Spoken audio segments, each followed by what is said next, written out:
Welcome to episode 14 of Ready Steady Read.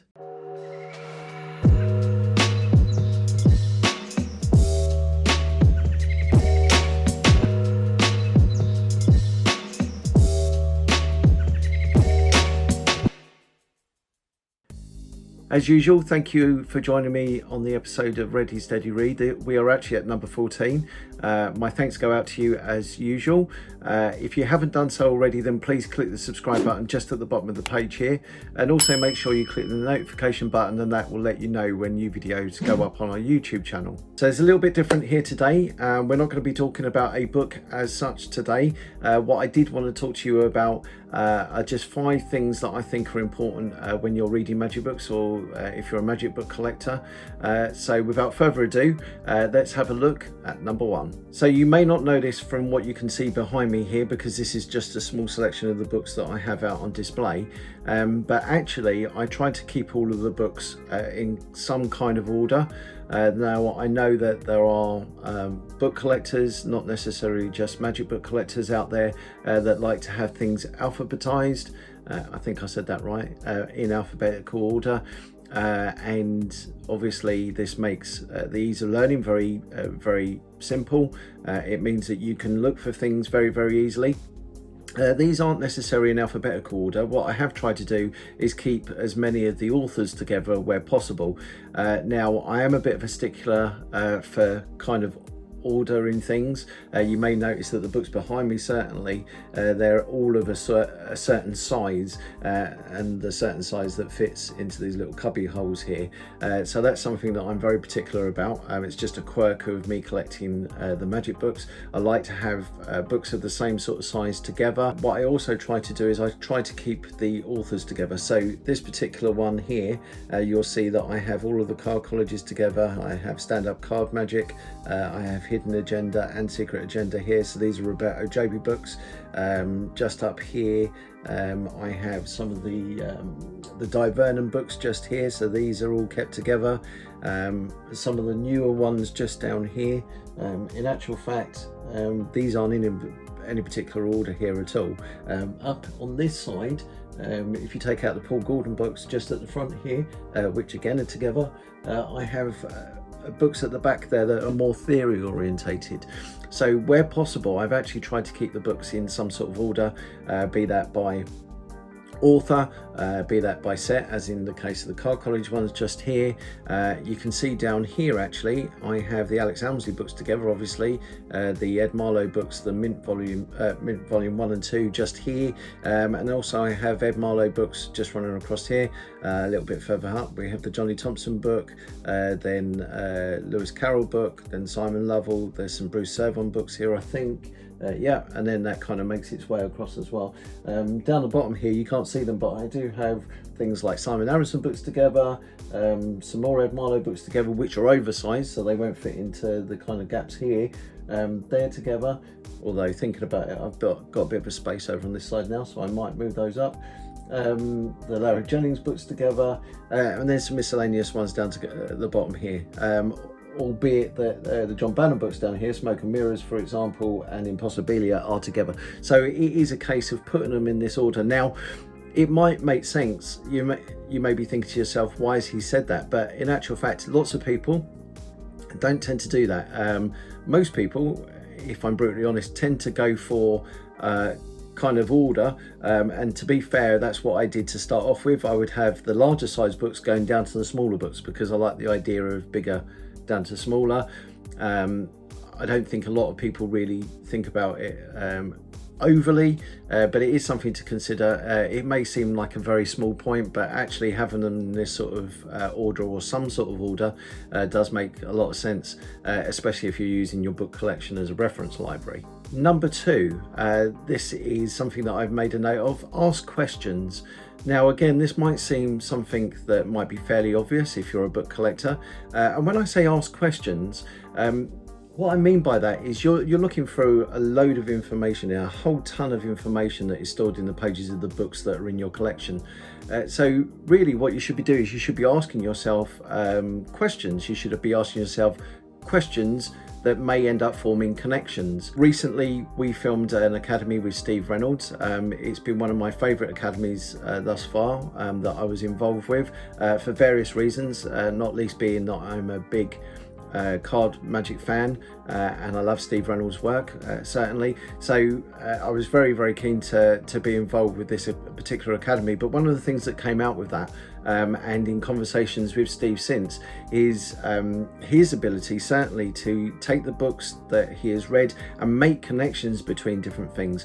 Now, I know that he is a big Ed Marlowe fan, he is a big John Hammond fan, and that's not to say he makes connections just with those particular author's works. What he does is he's very good at connecting up the dots. He's very good at taking something from a routine that he may be working on from one book, and then thinking about something that he may have seen in another book and putting the two and two together and ending up with a completely different handling or approach to an effect.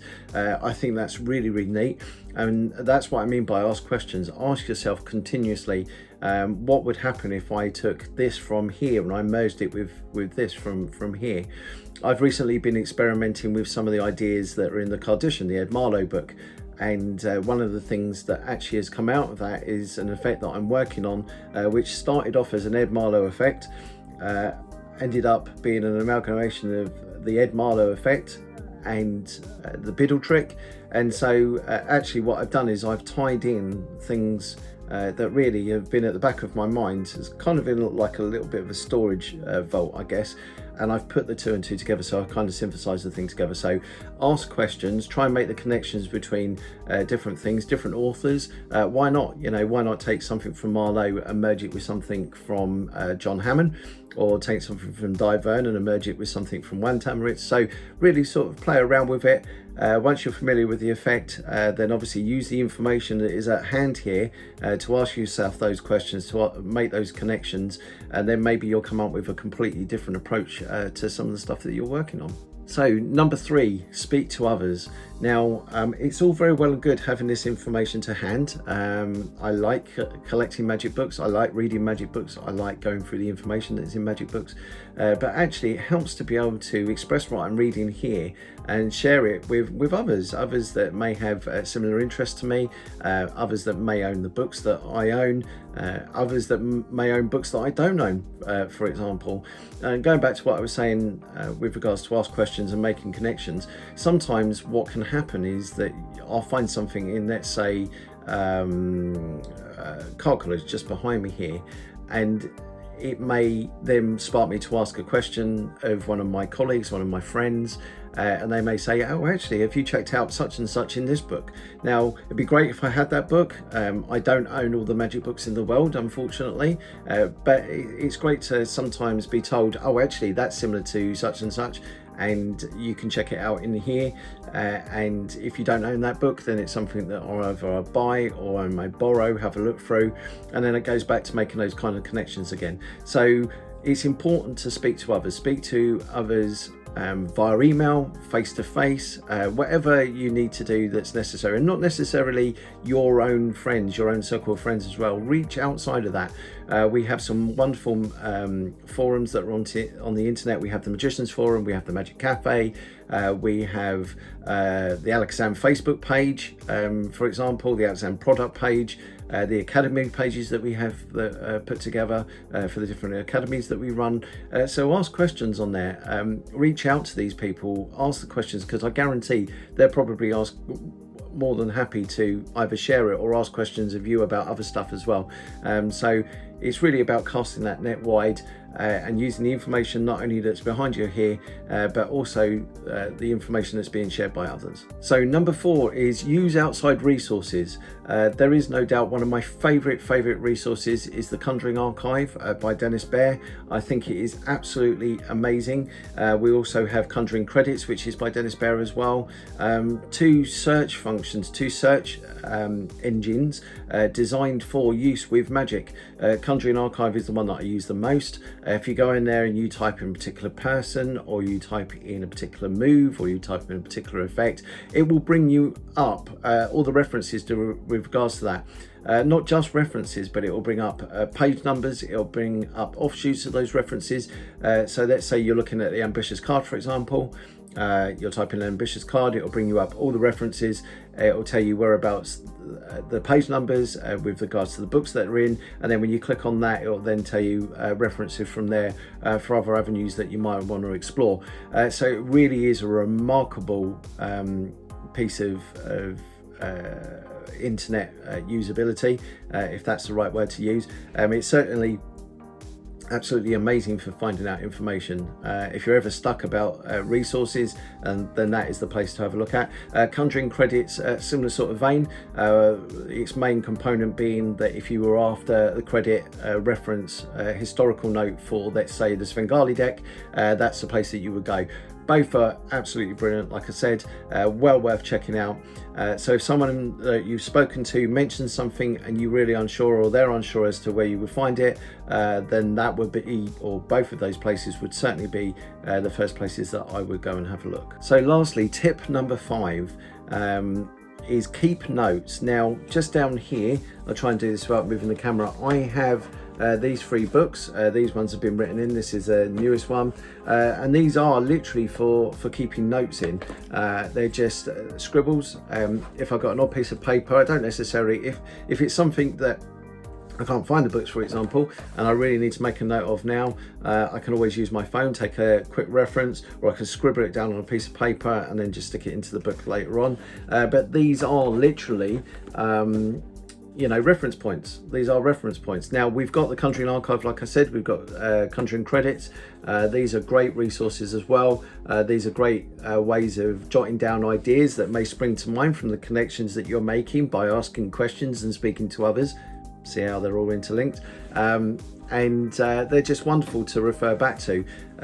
So if for whatever reason I may not, let's say my internet went down, I want to have a look for something and I couldn't remember where it was, there's a good chance that I've probably made the note in here. So it just means that I've got something solid that I can refer back to.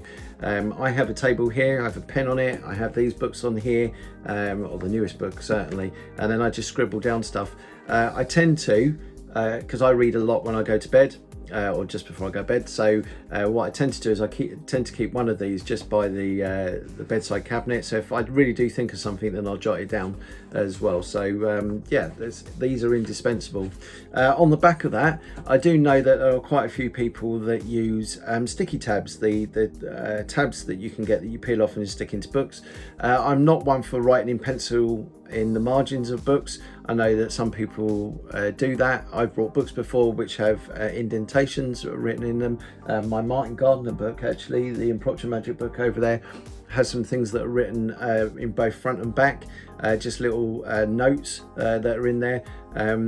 They're really good. It's not, like I said, something I would do because I don't like writing in books.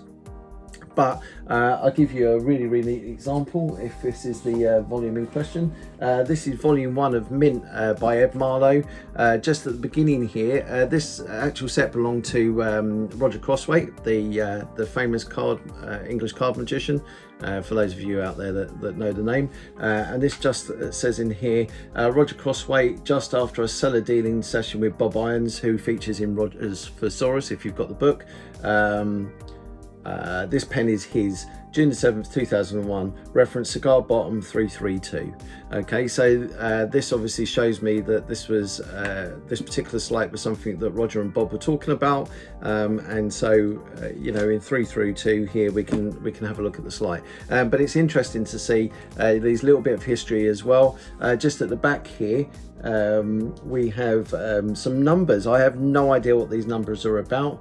It just says the Magic Touch Julia, and that is it, really. So yeah, would love to be enlightened about that. But it just goes to show that actually there are some references that are made by people, especially if you're buying second-hand magic books, that may be of interest, that you may look at and go, oh wow, that's really neat.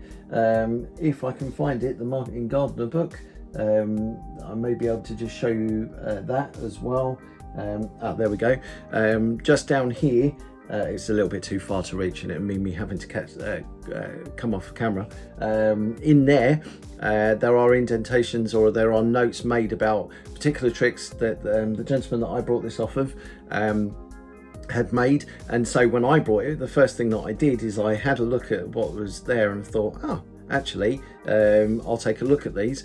If you have a look, there is a video on the Alakazam website called Improvisio that has an effect in there with a pen that wraps on the table. You tap it 3 times and it wraps back to you 3 times. It's a wonderful effect. I remember when I filmed it that we had loads of people on one of the vlogs saying, how do I learn this? Where can I find this? Obviously you can find it in a book, and you can find it, it's taught on the Improvisio streaming video by myself. But actually that came from a little indentation in there. It just said pen trick and then the number. And so I looked it up. I later found out that it was on a Paul Daniels DVD. It was on Bravura, one of the discs on there, the Impropter Magic section. And actually, it was great because I had the reference there. I found out later by watching the DVD that Paul Daniels had done it as well, and so they ended up being Improvisio, or on Improvisio, along with 3 other great tricks. So well worth checking out. But again, it goes to show you that going back through notes that people have written in the books is a worthwhile thing to do. And also make notes yourself. Use the little tabs, make notes in there, use a notebook, because I guarantee it'll be something you'll be looking back for many, many years to come. They're my 5 tips. Keep things together, be that by author, alphabetized, type of book, just keep them together. Ask questions, so reach out, ask questions of your peers, ask questions of people you may not have met before. Reach out, use the forums, and ask magicians, ask the authors themselves if you've got access to contact them, because I guarantee that would be a worthwhile endeavour doing that. Speak to others as well, speak to your circle of friends, and just reach out, ask those questions, make those connections there. Use outside resources, things like the Conjuring Archive, Conjuring Credits. Use those because they are absolutely brilliant. They're a whole wealth of information on there. And lastly, keep notes. Make sure you keep notes, keep little tabs in the book, little sticky tabs, but most importantly, keep notes. Not necessarily a notebook, but certainly notes, because you will be referring back to them all the time. So that's it. They're my 5 tips for the reading of magic books. I hope you get something out of it. If you have any questions, then please feel free to contact me. You can contact me in the shop on the sales email. You can give us a call in store, obviously. You can reach out to me on Facebook if we're friends on Facebook. But please, if you have any questions, then please ask them. You can also ask below the video as well. We do have a comment section just there. And on the back of that, if you haven't done so already, then make sure you click the subscribe button and also the notification button. Like I said earlier, it will keep you up to date with all the new videos that go up on our YouTube channel. So that's it for today. Like I said, I hope you've got something out of it. And I look forward to seeing you on episode 15 of Ready, Steady, Read.